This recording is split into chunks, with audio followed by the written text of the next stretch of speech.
자, 11번 문제입니다. 자, 11번 문제 신고전압화 투자 모형이 나와 있습니다. 여러분들 신고전압화면 우리 미시경제학 이론이 대부분 신고전압화 이론이라고 생각하시면 돼요. 그럼 미시경제학에서 우리가 이윤국대화 조건을 통해서 그 조건을 거시경제 투자 이론에 접목시킨 게 바로 신고전압화 투자 이론이라고 생각하시면 돼요. 그럼 여러분들 우리 미시경제학에서 이윤국대화 노동장 조건이 모든 시장의 완전 경쟁이면 VMPL은 W였죠. 그럼 예를 자본시장 같은 건 어떻게 될까? VMPK는 R이 되겠죠. 그런데 여기서 이제 뭐냐면 요 R은 뭐야? 그냥 우리가 단순하게 미시경제학에서는 그냥 임대료, 이자 그렇게 설명을 했지만 얘를 좀 더 구체적으로 임차 비용을 한번 계산해보자라는 얘기입니다. 그럼 이제 임차 비용을 계산할 텐데, 자, 임차 비용은 첫 번째 명목 이자 비용 있어요. 명목 이자 비용. 이자 비용 IPK죠. IPK. 자, I는 명목 이자율이에요. 그러면 자, 명목 이자율이 만약에 10%야. 10%고 이 PK는 기계 가격입니다. 기계 가격. 그럼 기계 가격이 만약에 기계 가격이 1,000만 원이야. 1,000만 원이야. 그러면 100만 원이 뭐야? 명목 이자 비용이 된다고요. 그러니까 만약에 기업들이 은행에서 1,000만 원을 빌렸어. 빌려갖고 그 기계를 구입했다. 그럼 100만 원을 이자를 내야 되겠죠. 그러니까 100만 원이 명목 이자 비용이 되는 거란 말이에요. 그런데 만약에 자기 돈 1,000만 원 갖고 기계를 구입했다. 그러면 자기 돈 1,000만 원에 대한 이자를 포기하는 거죠. 그것도 기회비용에 포함되니까 경제학에서는. 그래서 자기 돈으로 기계를 구입하더라도 요 비용은 들어가는 거예요. 물론 어떤 가정이 들어갑니까? 대출 이자율과 저축 이자율이 똑같다는 가정, 완전 자본시장 가정을 한 겁니다. 자, 두 번째는 어떤 비용이 들어갑니까? 두 번째는 자, 우리가 인플레이션이 발생을 하게 되면 투자하는 사람 입장에서는 이득입니까? 손해입니까? 이득이에요. 자, 봐보세요. 왜 이득이냐? 투자하는 사람 입장에서는 자, 자기가 1,000만 원 주고 기계를 구입했습니다. 그런데 1년 뒤에 인플레이션이 발생을 해갖고요. 인플레이션이 5% 발생했다고 생각해 보세요. 그러면 그 1,000만 원 갖고 1,000만 원짜리가 기계가 1,050만 원 올라갔다는 얘기 아닙니까? 그럼 자기는 1년 뒤에 그 기계를 1,000만 원 주고 샀지만 1,050만 원을 파는 거야. 그러면 실질적으로 갚는 이자는 50만 원밖에 안 되죠? 그래서 인플레이션이 발생을 하게 되면 이득 보는 거야. 그래서 2번은 인플레이션 이득이 되겠죠. 인플레이션 이득. 요 이득이 뭐가 돼요? 파이 PK죠. 얘가 인플레이션율입니다. 파이 PK. 이득이야, 이득. 자, 세 번째. 이제 기계를 샀어요. 기계를 1,000만 원 주고 기계를 샀는데 1년 뒤에 그 기계가 그대로 있습니까? 아니라고요. 마모되고 구형화되고 자꾸 감가상각, 즉 고정자본 소모가 발생할 거라고요. 그래서 세 번째가 고정자본 소모 비용이 되겠죠.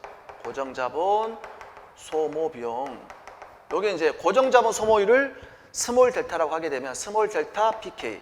이게 고정자본 소모 비용이 되겠습니다. 그러면 결국은 이제 그럼 볼게요. 여기서 VMPK는 결국 첫 번째가 명목이자 비용 IPK. 그런데 요 인플레이션 있죠. 요 인플레이션 이득이야, 이득. 그러니까 요 비용에서 렌트 코스트가 IPK에다가 파이 PK를 빼줘야 돼. 왜? 이득이니까. 비용이 빠지는 거지. 이득이니까. 단 미래의 인플레이션을 우리가 예측할 수가 없죠. 그래서 예상 인플레이션이 들어가는 거야.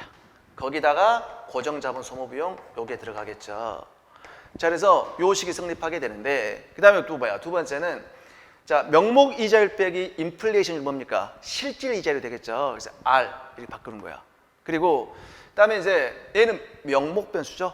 명목 변수. 자, 우리 명목 변수를 실질 변수로 바꾸려면 물가로 나눠주면 되겠죠. 양배를 물가로 나눠주면 MPK는 R 더하기 델타분의 P분의 PK가 되겠죠. 자, 그러면 우리가 여기 이 PK는 기계 가격이야. 얘를 물가로 나눠줬어. 그럼 얘는 뭐야? 실질 기계 가격. 실질 기계 가격. 이렇게 생각하시면 돼요. 실질의 자본 가격. 그리고 뭐야? 자본의 한계 생산성. 이게 일치할 때 우리 뭐야? 적정 자본량이 결정된다는 얘기입니다. 적정 자본량이. 자, 그러면 이제 그러면 이거 실질 임차 비용으로 우리가 생각을 했어요. 그럼 실질 임차 비용으로 여기가 어떻게 된다? R 더하기 델타 하고요. P분의 PK가 돼요. 그리고 여기는 자본량이 된단 말이에요. 자본량이. 자본의 한계 생산성이 이렇게 체감하게 우하형이 그려져 있습니다. 있는데 그러면 자본의 한계 생산성과 실질 임차 비용이 일치하는 수준, 이 수준에서 최적의 자본량이 결정됩니다. 자, 그런데 자본의 한계 생산성이 증가를 했어요. 생산성이 증가를 했어. 오른쪽 이동하겠죠. 그럼 최적의 자본량이 커진단 말이에요. 그럼 어떻게 될까? 최적의 자본량이 커지니까 투자가 증가를 하겠죠. 그래서 자, 첫 번째는 뭐야? 자본의 한계 생산성이 커져요. 이렇게 커지면 최적의 자본 투입량이 커지기 때문에 우리 자본을 증가시켜야 돼. 자본을 증가시키는 행위가 투자 아닙니까? 투자가 증가한다는 얘기입니다. 자, 두 번째는 이제 뭐야? 임차 비용이 떨어져야 되겠죠. 임차 비용이 떨어지면 또 최적의 자본량이 커지겠죠. 그 임차 비용이 떨어지는 것은 뭡니까? 자, 실질 이자율이 떨어져야 되겠죠. 자, 실질 이자율이 떨어지거나 아니면 고정 자본 소모율이 떨어지거나 감가상각률이 아니면 실질 기계 가격 여기가 떨어지거나 그러면 최적의 자본량이 증가하게 되니까 뭐야? 또 투자도 증가하게 되겠죠. 자, 그러면 곧바로 문제 해결할 수 있어요. 자, 신고전환파 투자 모형에서 자본의 순투자라는 얘기는 뭐야? 투자가 증가시키는 요인이 아닌 것은 나와 있죠. 첫 번째, 감가상각률이 떨어져. 투자 증가하겠죠. 기술 발전, 생산성 향상입니다. 그럼 또 투자 증가하겠죠.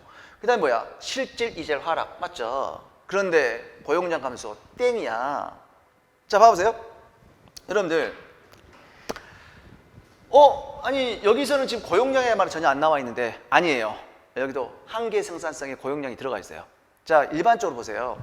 고용량이 감소했다. 한계 생산성은 감소합니다. 그러니까 이거예요. 자, 이 자본의 한계 생산성도 노동 투입량의 영향을 받아요. 노동의 한계 생산성도 자본 고용량의 영향을 받아요. 자, 생각해 보세요. 만약에 노동자가 똑같아. 노동량 10명이 똑같은데 10명으로 똑같은데 기계가 10대에서 15대 늘어났어요. 그러면 그 노동자 한 명의 생산성은 당연히 올라가겠죠. 예전에 10대 기계 갖고 생산하는 15개 기계로 생산하면 생산성 올라갈 거 아닙니까? 그 얘기야. 그 다음에 자본은 고정돼 있어. 자본은 고정돼 있는데 그 자본을 5명이 운행하는 거하고 10명이 운행할 때 당연히 어떻게 됩니까? 자본의 생산성 올라가는 거예요. 자, 이거 확인 한번 해보세요. 이게 만약에 아주 일반적인 코옵더거라 생산하면서 가정해볼까요? 이렇게 해갖고 K에 0.5, L에 0.5라고 해볼까요? 그러면 자본의 한계 생산성 여기 있어요. 0.5, K에 마이너스 0.5, L에 0.5죠. 오케이. 자, 그럼 여기서 노동 고용량, 자, 자본은 고정된 상태에서 노동 고용량이 증가해보세요. 자본의 생산성도 커집니다. 그러니까, 그런데 여기는 뭐야? 고용량이 감소했다? 그러면 노동 고용량이 감소하면 생산성도 감소하는 거야. 그럼 한계 생산성이 감소하게 되면 어떻게 될까? 최적의 자본량 감소하니까 투자도 감소하게 되겠습니다. 그래서 정답은 3번 되겠습니다. 자, 12번 보도록 하겠습니다. 자, 금융정책의 전달 경로 이론이 출제가 됐습니다. 자주 출제되는 문제죠. 그러니까 우리가 재정정책 같은 경우는 생산물 시장에서 정부가 직접 개입해서 물건을 사준단 말이에요. 그러니까 전달 경로란 자체가 없어요. 그런데 금융정책 같은 경우는 중앙은행, 한국은행이 화폐 시장에서 뭔가 액션을 취해서 생산물 시장의 어떤 실물 변수로 이어져야 되기 때문에 전달 경로 이론이 존재를 한다는 얘기입니다. 그런데 대표적인 전달 경로 이론이 이자율 경로죠. 이 케인즈의 이자율 경로 잠깐 보시면 이자율 경로가 되는데, 자, 얘는 뭐야? 화폐 공급을 증가시켜요. 증가시키면, 자, 시중에 화폐 공급을 증가시켰어. 그러면 당연히 이자율이 떨어지겠죠. 돈이 풍부해지니까.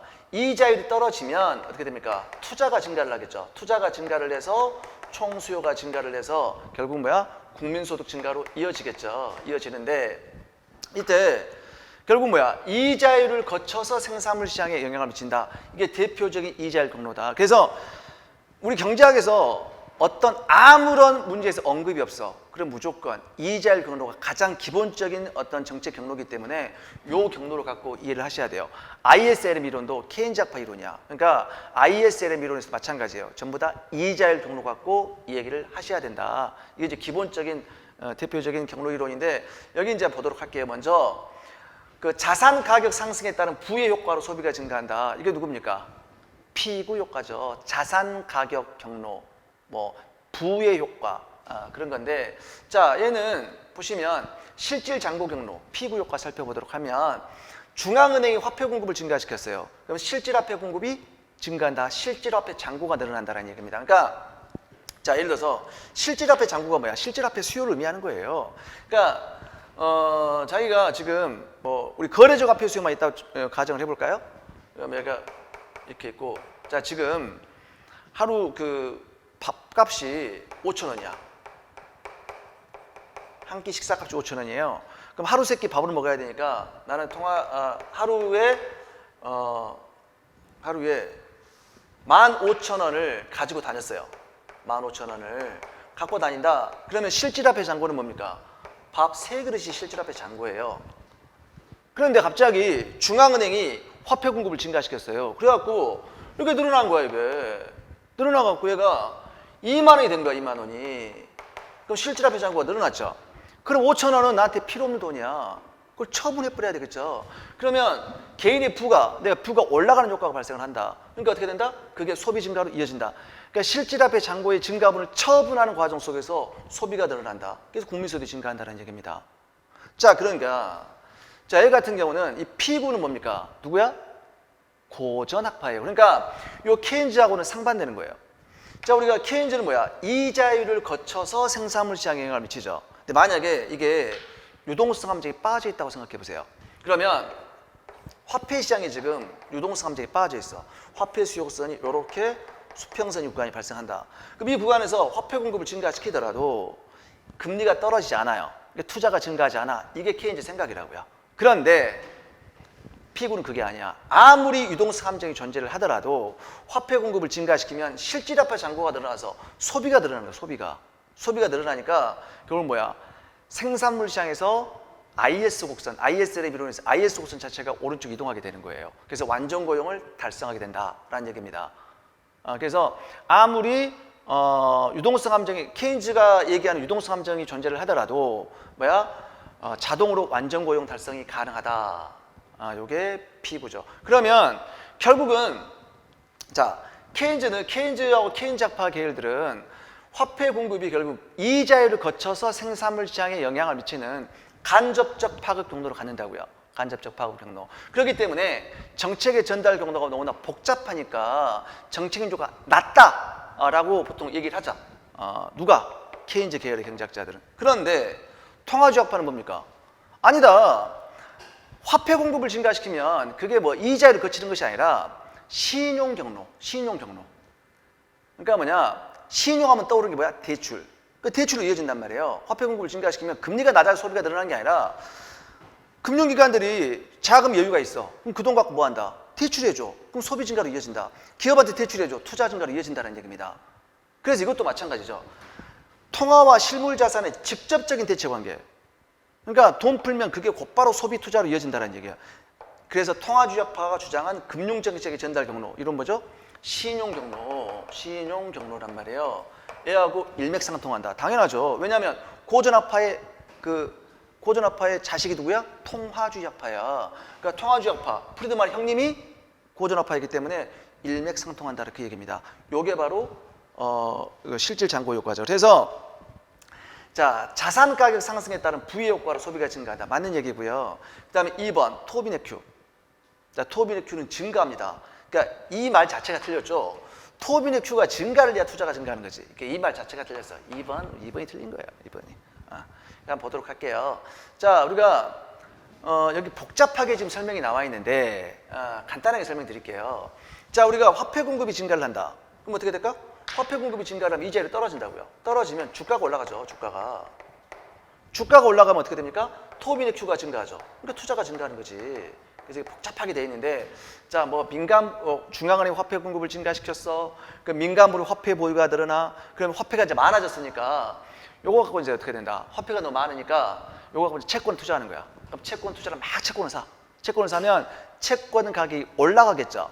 그럼 채권 가격과 이자율은 반대로 간다 그랬어요. 그러니까 금리가 떨어지는 거야. 떨어지니까 다시 주식을 많이 사는 거야. 그럼 주가가 뛰겠죠. 그래서 토빈의 Q가 증가해서 투자가 증가한다. 오케이. 그래서 2번이 틀린 진술이니까 2번이 정답이 될 거고요. 그래서 이제 그다음에 3번 기업, 자 보니까 기업의 재무 상태가 개선돼서 은행 차입이 증가한다. 그것도 맞는 얘기입니다. 자 볼게요. 얘는 자 금융정책의 대차 대조표 경로가 나와 있어요. 자 얘는 뭐냐? 중앙은행이 한국은행이 통화금융정책, 자 시중에 화폐 공급을 증가시켰어요. 증가시키면 자 이게 가계와 기업의 대차 대조표, 즉 뭐냐 자산 상태와 부채 상태를 변동시켜서 소비하고 투자에 영향을 준다. 이게 도대체 어떤 얘기냐? 자 기업을 한번 생각해 볼게요. 기업이 굉장히 부채 비율이 매우 높은 상황이야. 기업이. 그런데 중앙은행이 화폐 공급을 증가시키면 금리가 떨어지겠죠. 요 금리가 떨어진단 말이에요. 요 금리가 떨어지니까 어떻게 돼? 그 기업이 실질적으로 갚아야 될 부채가 줄어드는 효과가 발생한단 말이에요. 그 기업의 금융 비용이 떨어지는 거야. 그래서 재무제표가 개선되는 거야. 개선돼. 그래서 투자가 증가한다는 얘기입니다. 이게 금융정책의 대차 대조표 경로라고 하는 거예요. 그 다음에 이제 맞는 얘기고요. 그 다음에 4번 가계 대출이 증가해서 유동성 제약을 받고 있는 가계 소비가 증가한다. 당연하겠죠. 어떤 가계가 유동성 제약이 존재를 해요. 그러니까 돈을 대출이 안 되는 상황이야. 그래갖고 소비를 못 하고 있어.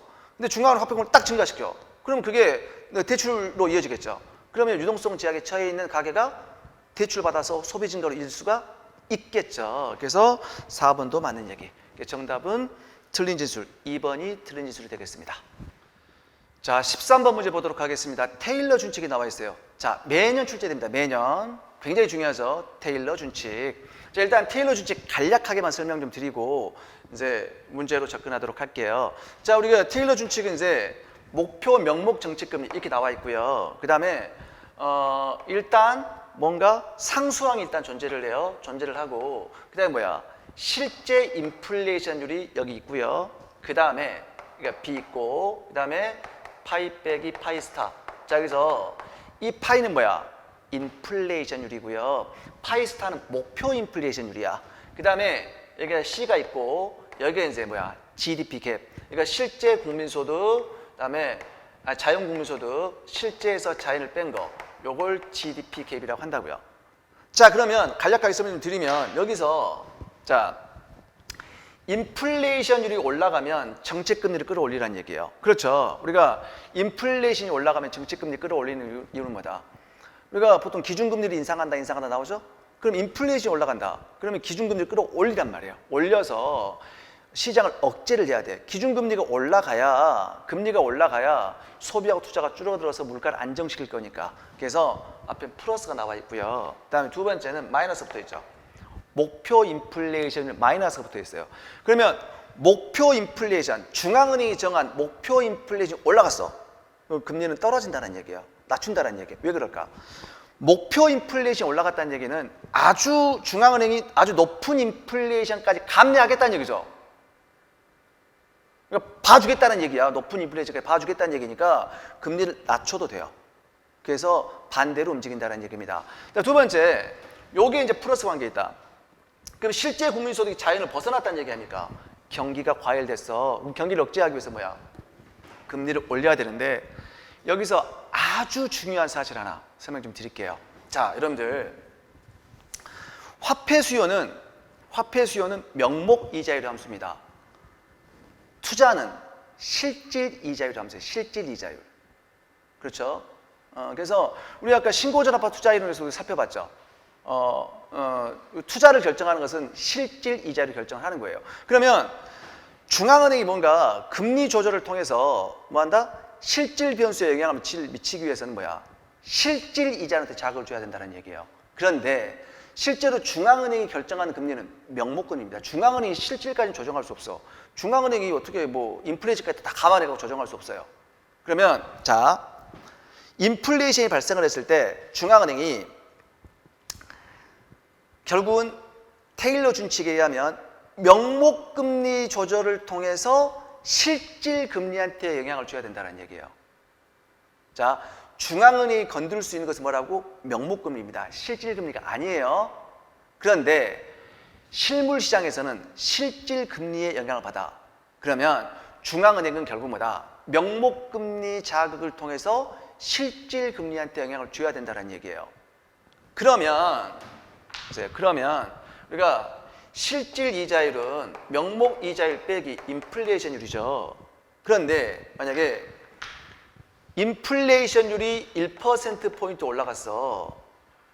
그러면 만약에 명목 금리도 1%포인트 올려버리면 실질 금리는 그대로 있다고요. 그러니까 뭔가 영향을 줄 수 있다 없다? 없다. 그러니까 우리가 그러면 실질 금리한테 영향을 주려면 자, 인플레이션이 만약에 1%포인트 올라갔어. 그럼 어떻게 돼? 명목은 더 끌어올려. 더 끌어올려야 실질 금리가 올라갈 수 있다는 얘기예요. 그래서 핵심상 그래서 파이가 여기도 있고 여기도 있는 거야. 여기도 있는 거야. 그러면 얘를 정리하면 어떻게 될까? i는 쭉 뭐가 있겠죠. 상수가 있고 자, 파이로 묶어버리면 얘가 1 더하기 b 파이 이렇게 된다고요. 그러면 델타 i 나누기 델타 파이 있죠. 그럼 얘는 뭐야? 1 플러스 b야. 그러면 인플레이션율이 1%포인트가 상승을 했다. 그럼 명목금리는 1%포인트만 증가시켜버리면 실질은 고정돼. 그래서 더 많이 끌어올려야 돼. 그러면 인플레이션율이 1%포인트 증가하면 명목금리는 1 더하기 b%포인트 증가시켜야 된다는 얘기예요. 그게 핵심 사항이야. 그래야 실질금리가 b%포인트가 증가하겠죠. 그래서 실제 인플레이션율은 여기도 있고 여기도 있다는 얘기예요. 그게 핵심 사항이고요. 두 번째, 자, 균형 실질 정책금리. 균형 실질 정책금리는 뭐냐? 자, 이게 장기로 가게 되면 이제 어떻게 될까? 장기로 가게 되면 얘가 균형을 달성한다. 멈춰 있단 말이에요. 장기에서는. 그러면 장기로 가게 되면 얘가 실제 인플레이션율이 목표 인플레이션율 근접하겠죠. 같아지겠죠. 얘가 0이 되고요. 그 다음에 장기로 가게 되면 실제 국민소득과 자연국민소득이 일치할 거라고요. 이게 0이 되겠죠. 이해됐나요? 그러면 여기서 자 볼게요. 그럼 A는 어떻게 될까? A는 I 빼기 파이가 되겠죠. 그 얘기는 뭐야? 명목에서 인플레이션을 빼니까 실질금리죠. 그러면 요 A가 뭐가 돼? 균형 실질 정책금리가 된다는 얘기예요. 그럼 여기는 파이 스타는 뭐다? 목표 인플레이션. 자, 그러면 여기 이제 나와 있죠. 그럼 목표 명목 정책금리는 실제 인플레이션율 하고요. 여기가 뭐야? A. 요거 A지. 그래서 얘가 균형 실질 정책금리라고 하는 거야. 이해됐어요? 그러니까 만약에 여러분들이 문제 같은 게 나왔어. 이렇게 나와갖고 하하 해갖고 얘가 2% 파이 나오고 뭐야? 그러니까 뭐 0.5 나오고 파이 빼기 뭐야? 여기가 뭐 3% 이렇게 나왔다. 막 쭉쭉 나왔어. 그럼 딱 수식을 보고 바로 알아차려야 돼. 바로 뭐야? 균형 실질 정책금리는 2% 이렇게 알아차려야 돼. 그리고 요 3%는 뭐야? 목표 인플레이션율. 바로 알아차릴 수 있어야 돼요. 근데 그 얘기를 여러분들 하고 싶은 거야. 아시겠어요?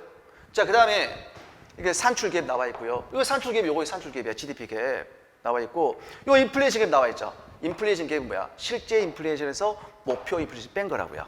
뺀 거. 이렇게 나와 있어요. 테일러 준칙. 자, 그 다음에 그러면 자, 1번 문제 한번 볼게요. 1번 먼저 볼게요. 여기서 자, 산출 갭과 요게 산출 갭이죠. 산출 갭이고 이게 인플레이션 갭이죠. 그럼 얘는 뭐야? 명목 정책 금리에 영향을 당연히 주겠죠. 당연히 플러스 영향을 주잖아요. 당연한 얘기 아닙니까? 그 다음에 현재 실제 인플레이션이 목표 인플레이션 낮다. 실제가 목표보다 낮아. 그럼 얘가 마이너스가 되겠죠? 마이너스 되면 뭐야? 금리를 낮춰야 되겠죠. 오케이. 자, 그 다음에 중앙은행이 잠재 실질 GDP를 과소평가하고 있다. 그러니까 이 Y를 너무나 낮게 평가하고 있어요. 낮게, 잠재 실질은 낮게 과소평가하고 있다. 그래도 과소평가하고 있어 이렇게.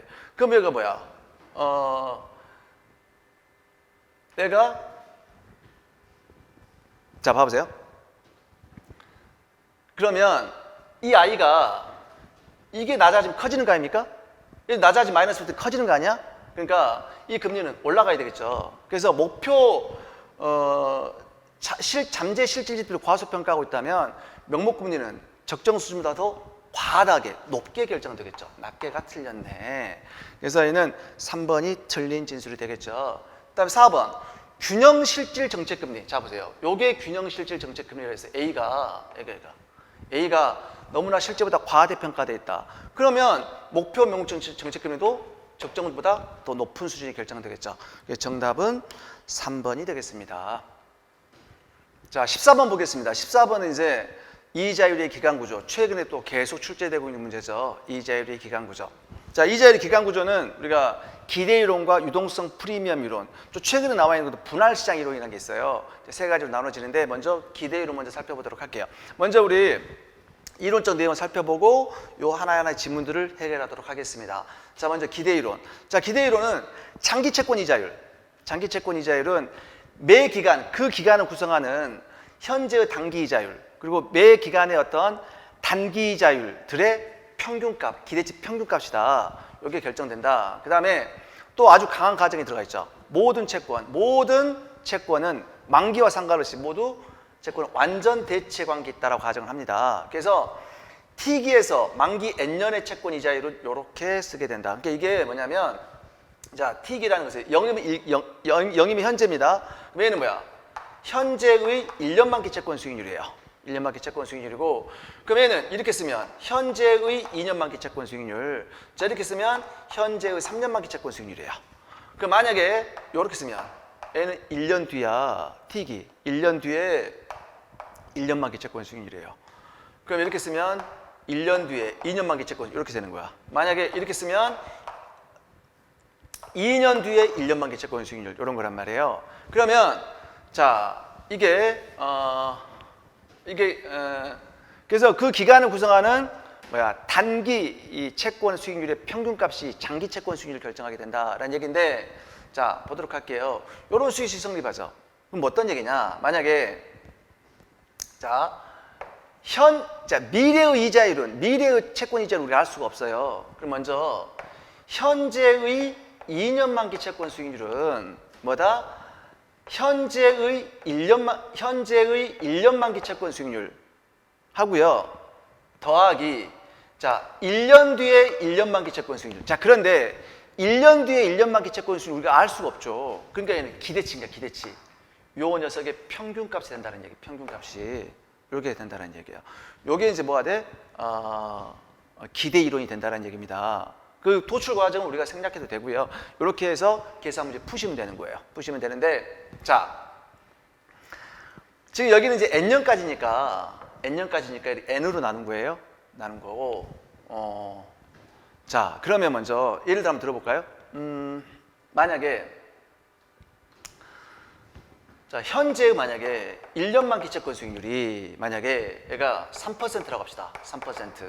3%인데 만약에 1년 뒤에 1년 만기 채권 수익률의 기대치가 만약에 얘가 5%라고 생각해 보세요. 5%.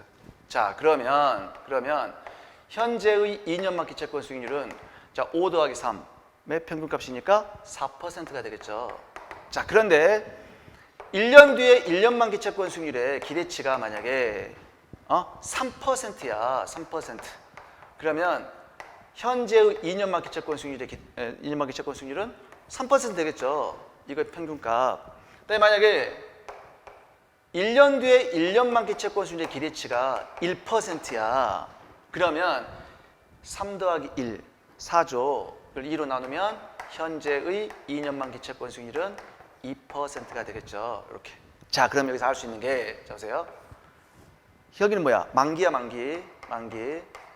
우리가 이자율, 채권 수익률을 알 수 있는 것은 현재밖에 모르는 거야. 미래는 기대하는 거예요. 기대하는 거야. 그럼 여기가 수익률이죠. 수익률인데 지금 현재 1년 만기가 1년 만기야. 얘가 뭐야? 3이라고요. 3. 그런데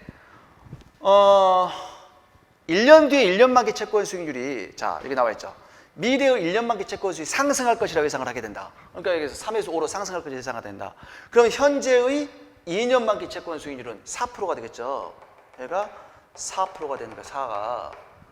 그래서 미래의 1년 만기 채권 수익률이 상승할 것이라고 예상을 하게 되면 수익률 곡선은 우상향하게 된다는 얘기입니다. 우상향. 이해됐죠?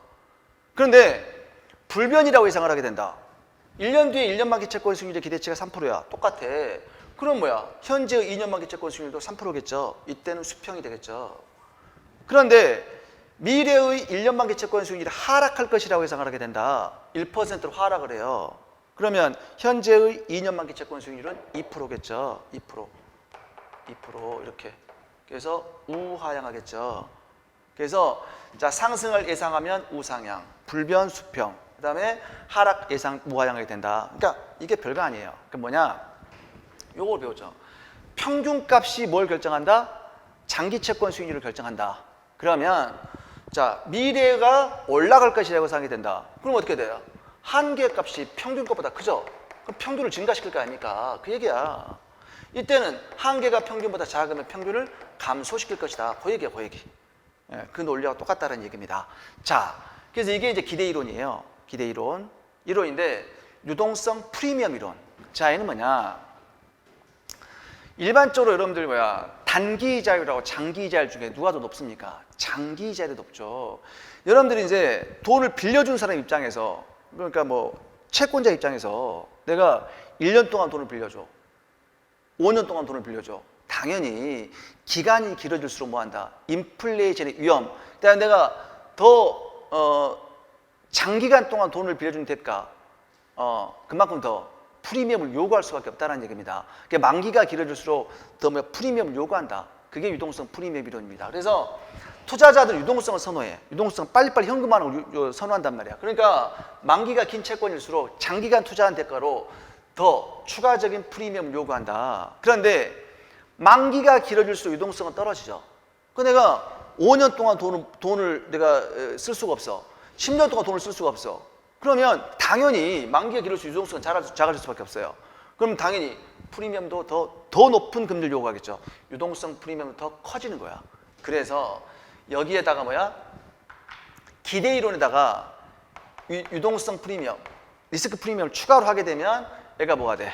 유동성 프리미엄 이론이 되는 거예요. 그러면 자, 전반적으로 만기가 길어질수록 유동성 프리미엄도 커지니까 보통 수익률 곡선이 보통 우상향하는 경향을 잘 설명하는 이론이 바로 유동성 프리미엄 이론이 되겠습니다. 자, 그럼 볼게요.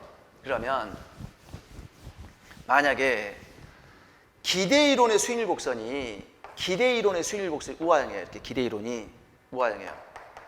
그 만약에 리스크 프리미엄 이론이면 여기가 어떻게 될까? 자, 만기가 길어질수록 유동성 프리미엄이 더 커지니까 이거 좀 벌어질 거라고. 그럼 얘가 유동성 프리미엄이 아주 작다면 이렇게도 될 수 있겠죠. 유동성 프리미엄이 커지면 수평도 될 수 있겠죠. 아주 커지면 우상향이 될 수 있겠죠. 그래서 기대 이론의 수익률 곡선 우하향할 때 유동성 프리미엄 크기에 따라서 그 수익률 곡선은 우하향, 수평, 우상향이 될 수가 있다고요. 그런데 만약에 기대 이론의 수익률 곡선이 우상향한다. 수평이면 당연히 우상향이겠죠. 이렇게. 그리고 또 우상향은 당연히 우상향이겠죠. 우상향했다? 유동성 프리미엄 더 값을 이렇게 우상향할 거 아니야. 그래서 기대 이론의 수익률 곡선은 수평이거나 우상향하면 유동성 프리미엄의 수익률 곡선은 당연히 우상향하겠죠. 그래서 유동성 프리미엄 이론은 뭐다? 자, 일반적으로 수익률 곡선이 우상향하는 경향을 잘 설명한 이론으로 평가를 받고 있다. 마지막에 이제 분할시장 이론이라는 게 있어요. 얘는 최근에 좀 언급이 된 건데 한마디로 단기 채권 시장과 장기 채권 시장은 완전히 분리되어 있다. 아무런 관련이 없다. 그렇게 이해하시면 될 겁니다. 자, 그래서 이제 지문을 한번 파악해 보도록 할게요. 자, 기대 이론이 있죠. 만기가 다른 채권들은 서로 완전 대체 관계에 있다. 완전 대체관계를 가정한다고요. 그다음에 우리가 장단기 이자율의 동반 변화 현상을 잘 설명을 하고 있다. 아까 설명 좀 드렸었죠. 동반 현상이라는 것은 뭐냐면, 자, 여기 아까 단기 1년 만기 채권의 수익률이 상승할 것이라고 예상하게 되면 현재의 장기 이자율도 커지죠. 동반으로 커지잖아. 그다음에 1년 뒤에 채권 수익률이 하락할 것이라고 예상하게 된다. 그럼 평균값도 하락하죠. 장기 수익률도 하락하겠죠. 동반 현상을 잘 설명하고 있다. 같이 움직이잖아, 같이. 그래서 잘 설명을 하게 된다. 그런데 수익률 곡선이 전형적으로 우상향한다는 사실은 누가 잘 설명한다? 유동성 프림 이론이 설명하는 거야. 요게 틀렸고요. 현재에 비해 미래의 단기 이자율이 점점 하락할 것이라고 생각하게 된다. 수익률 곡선은 우하향하겠죠. 정답은 3번이 되겠습니다. 자, 15번 문제 보도록 하겠습니다. 자, ISLM 이론을 통해서 이제 재정정책 효과와 금융정책 효과의 크기를 묻는 문제가 출제됐습니다. 자, 화폐 수요의 이자율 탄력성이 커요. 화폐 수요의 이자율 탄력성이 크면 LN 곡선이 먼저 점점 완만해지니까 어떻게 됩니까? IS 곡선을 이동시켰을 때 국민소득이 대폭 증가할 수가 있어요. 그래서 재정정책 효과가 매우 증가를 하고요. 그런데 LN 곡선이 만약 가팔라 보세요. 가파르면 재정정책 효과는 작아져요. 이렇게. 그래서 화폐 수요의 이자율 탄력성이 커요. LN 곡선이 완만해지니까 재정정책 효과는 증가한다. 그러니까 통화정책 효과는 감소한다. 맞죠? 보시면 통화정책 효과,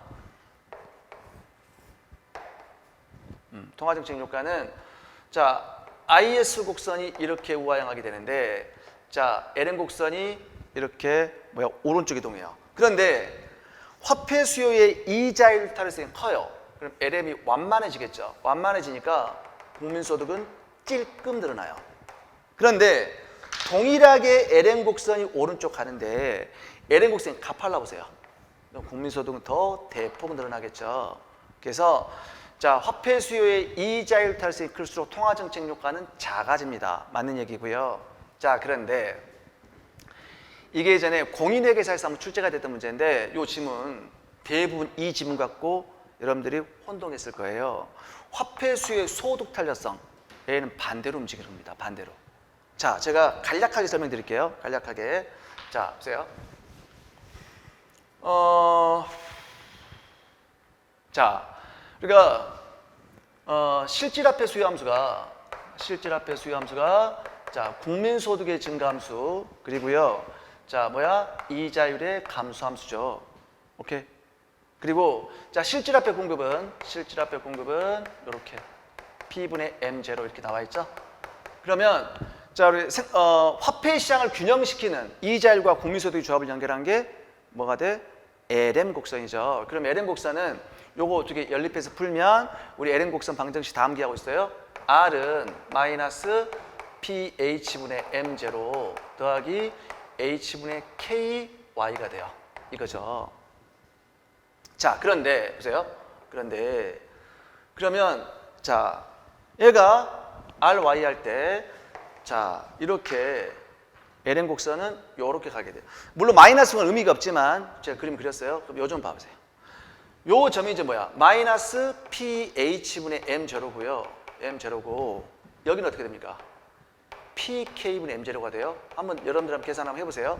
여기서 요 식에다가 R은 제로를 대입하게 되면 Y는 PK분의 M0가 되는 거예요. 자, 이해되셨나요? 여기까지.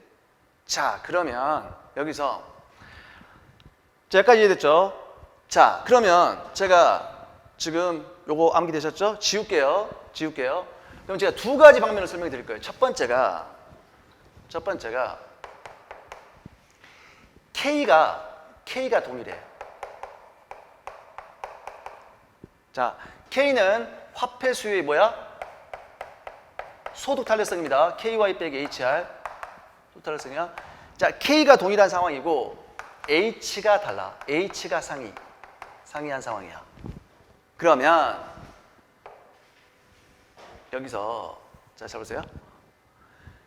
자, K가 동일하니까 요게 아까 절편이 뭐였어요? PK분의 M0죠. M0니까 요 절편값이 똑같을 거라고요. 오케이. 똑같고 이제 여기가 마이너스 PH M0니까 요 절편값이 달라질 거라고요. 그럼 먼저 H가 매우 커요. H는 화폐 수요의 이자율 탄력성이야. 매우 커. 얘가 요렇게 될 거라고. 그래서 제가 자 보세요. 마이너스 PH분의 M0인데 얘가 H가 굉장히 크면 이 절대값은 작아질 거니까 이렇게 완만해진다고요. 그런데 H가 이제 매우 작아요. 작으면 요게 점점 가팔라지겠죠. 작으면 그 기울기가 작으면 가팔라질 거라고. 요렇게 가팔라질 거라고. 요렇게. 자, 그래서 얘는 H가 매우 작은 상황이고요. 얘는 H가 매우 큰 상황이에요. 이렇게. 그래서 자, 지금 우리가 ln 방정식은 R은 뭐라고? 마이너스 pH분의 m0 더하기 h분의 ky야. 이 상황이에요. 자, 그런데 이때 자, 화폐 공급을 증가시켰다고 생각해 보세요. 화폐 공급을 증가시켰어요. 화폐 공급을 증가시키면 이때 K가 똑같다 그랬죠. K가 똑같아. K는 똑같아. 똑같으니까 화폐 공급을 증가시켰어요. 그러면 요게 K가 똑같으니까 요 이동폭이 똑같겠죠.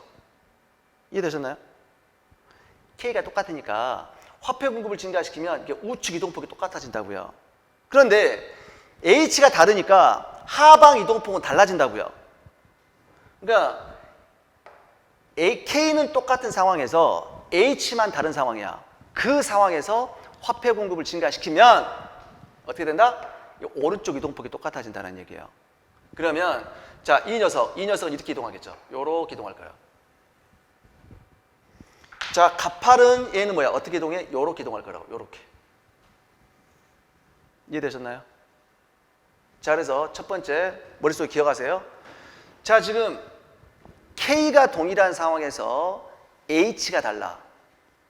화폐 수요의 소득 탄력성은 똑같고 화폐 수요의 이자율 탄력성이 달라. 그럼 ln 곡선의 우측 이동폭이 똑같아요. 여기까지 됐죠? 자, 다시 이제 두 번째 상황 볼게요. 두 번째 상황은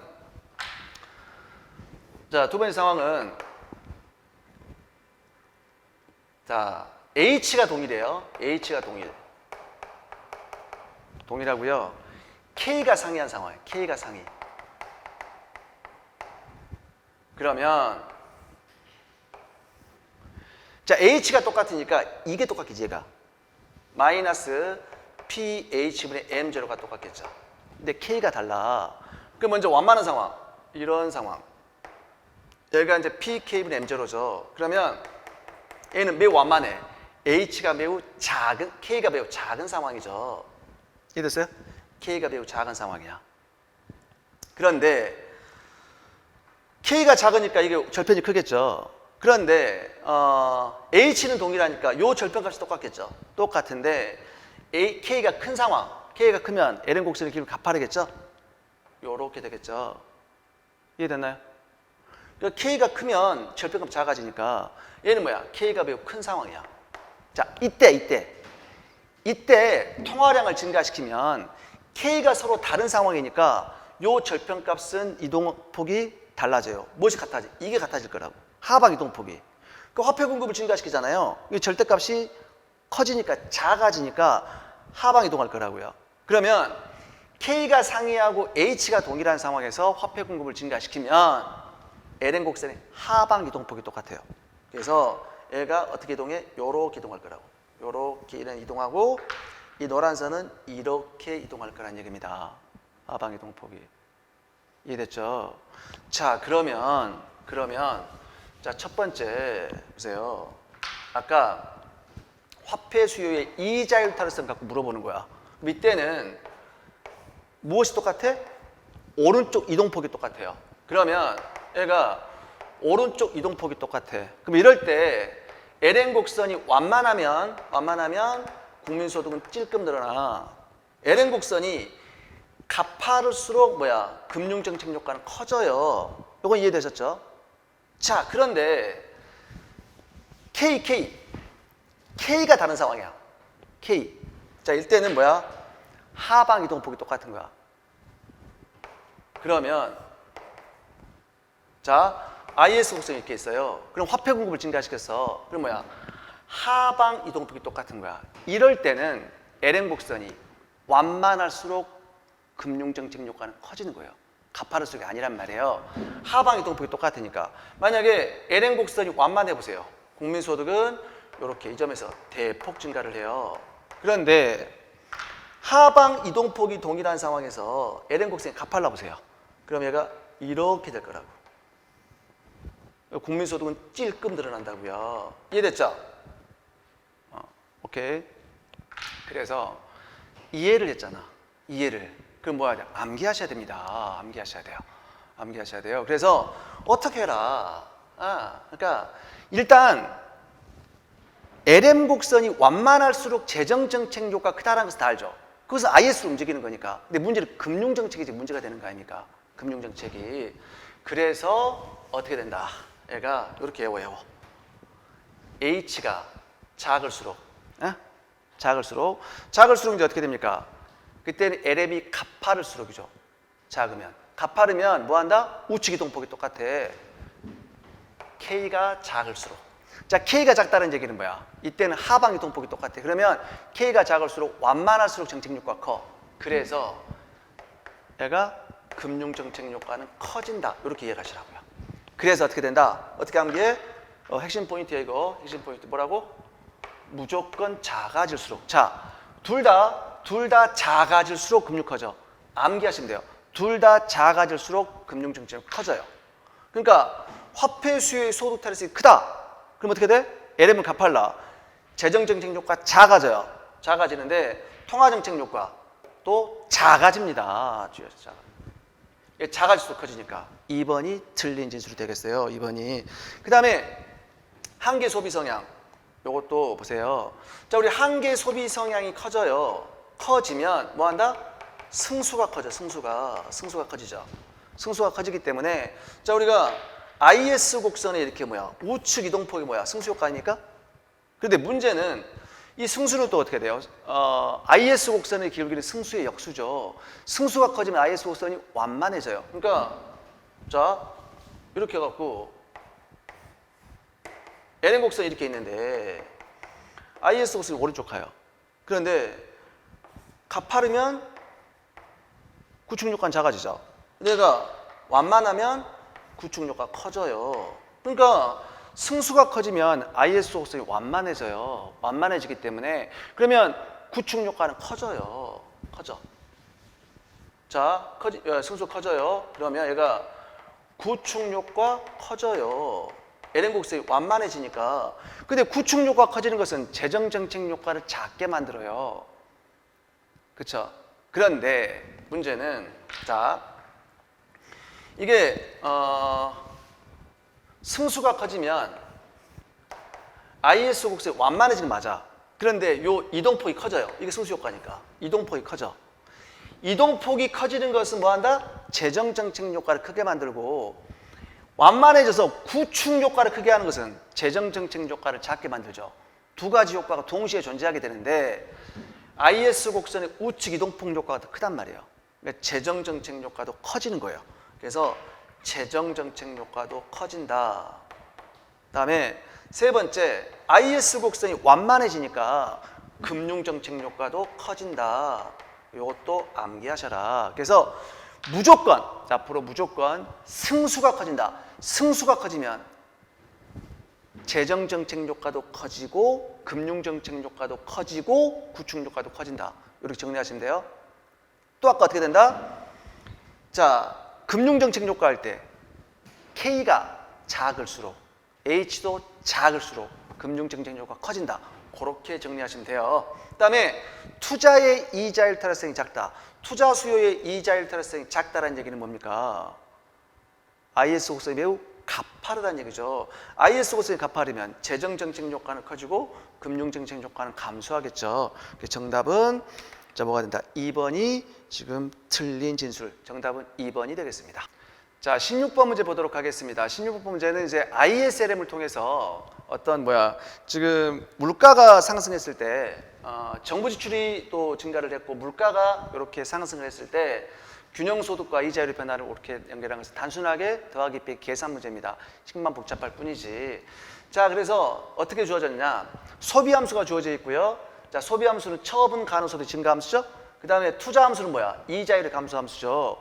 자, 정부 지출 주어져 있고 조세 상수로 주어져 있고요. 그 다음에 실질화폐 수요함수는 자, 국민소득의 증가함수, 이자율의 감소함수. 실질화폐 공급, 이제 명목화폐 공급이 지금 뭐야? 1000이고 실질화폐 공급하면 뭐야? 2분의 1000 해야 돼. 2분의 1000이니까 500 하셔야 돼요. 그래서 여러분들이 실질화폐 수요와 실질화폐 공급이 일치할 때 이제 LM 곡선의 방정식이 도출되는 거예요. 그래서 이걸 다 한번 도출 한번 해볼까요? 그러면 지금 일단 정부 지출이 100이고 물가가 2인 상황이에요. 2인 상황이면 자 이때 IS 방정식 자 소비함수 여기까지 대입했고요. 투자함수 대입했죠. 정부 지출 대입했어요. 요 식을 통해서 이제 IS 방정식이 요렇게 도출이 되고요. 그다음에 이제 실질화폐 수요와 실질화폐 공급 일치해야 돼. 그럼 아까 실질화폐 수요는 Y 빼기 100R. 자, 실질화폐 공급은 아까 2분의 1000이었어. 그러니까 500이 돼야 되겠죠. 그래서 LM 방정식이 도출됐어요. 그러면 요 IS 방정식과 LM 방정식 연립해서 푸시게 되면 균형이자율은 6이 나오고 균형금수는 1100이 나와요. 1100이. 자, 그런데 정부 지출이 이제 어떻게 됩니까? 100에서 125로 증가를 했고 물가가 이제 2에서 5로 상승을 했습니다. 자, 그래서 이제 정부 지출이 125, 물가가 2인 상황 똑같이 이제 풀어보는 거예요. 똑같이. 그래서 이제 정부 지출만 아까 어떻게 된다? 100에서 125로 바뀐 거야. 그러면 IS 방정식이 이렇게 도출되고요. 그렇죠? 그다음에 이제 물가가 이제 5로 바뀌었기 때문에 아까 이제 얘가 2에서 5로 바뀌었기 때문에 5분의 5000 되는 거죠. 아니 5분의 1000이 되죠. 1000이 되니까 실질화폐 공급은 뭐가 된다? 200이 된다. 그러면 이렇게 이 식이 나오겠죠? 마찬가지로 두 개 또 연립해서 푸시면 되는 거야. 그럼 균형이자율은 8이 나오고요. 균형금융소득은 1000이 나와요. 그래서 균형소득은 지금 어떻게 된다? 200만큼 감소를 100만큼 감소를 했고요. 이자율은 2만큼 상승을 했죠. 정답은 3번이 되겠습니다. 그러니까 이게 결국은 이런 거거든. 자, 지금